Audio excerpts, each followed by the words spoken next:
Hi, so this is video 3 in this Introduction to Unix. This is module code B02.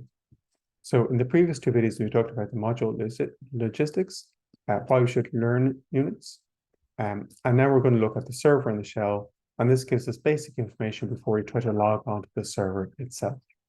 So the server and the shell doesn't actually refer to a waiter and a C shell. What we're actually looking at is the computer cluster, and also known as the server, and also the shell. So the shell is a command line interface that allows you to provide input, and this is interpreted as computer code so that the server knows what you're trying to do.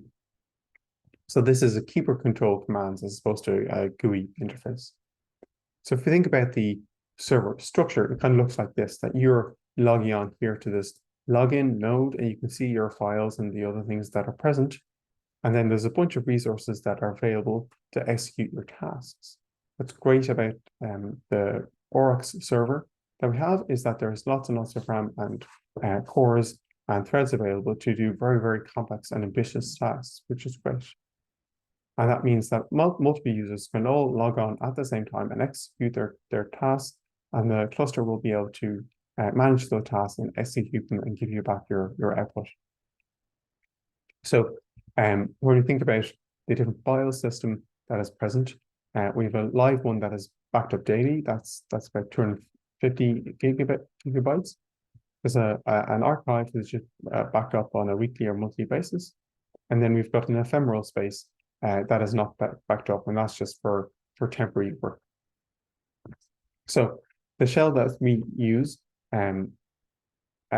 is initiated when we actually just log on to the server. We're using the bash, which is the born again shell.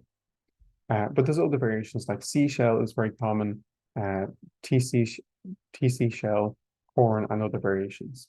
But the major one that is used is bash, and that's the one that we'll be using. The commands that you put in are sent to the kernel, whereas the computer interprets and then executes those commands very, very quickly. Most commonly, the Linux servers use Ubuntu, and they're very similar to Windows or Mac or other OSs that you're familiar with. So the server shows the shell like this. So you might have a username here, which is logged into a login node. Here's login 1. There's a colon here, a tilde to say that we're in the user's home directory, and a $sign denoting where you put commands in.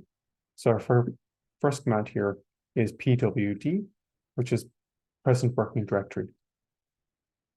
So this is the prompt where we put in a command, and beforehand we can see that this is the path, which is just tilde. And the login 1 name just denotes simply the IP address where we've logged in, which might be this one or an equivalent one within the provide domain. So the computer has executed our command here, pwd, which stands for present working directory, and is telling me what my present working directory is.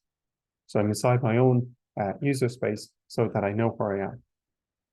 If you don't yet have an Oryx server account, please email Chandana at this email address. You'll get an email containing your username to log into the server, a password, and then information about how to use the authenticator as well. So there's a 2-step login that uses password, but also code on your phone that you can type into the computer so you can log in securely.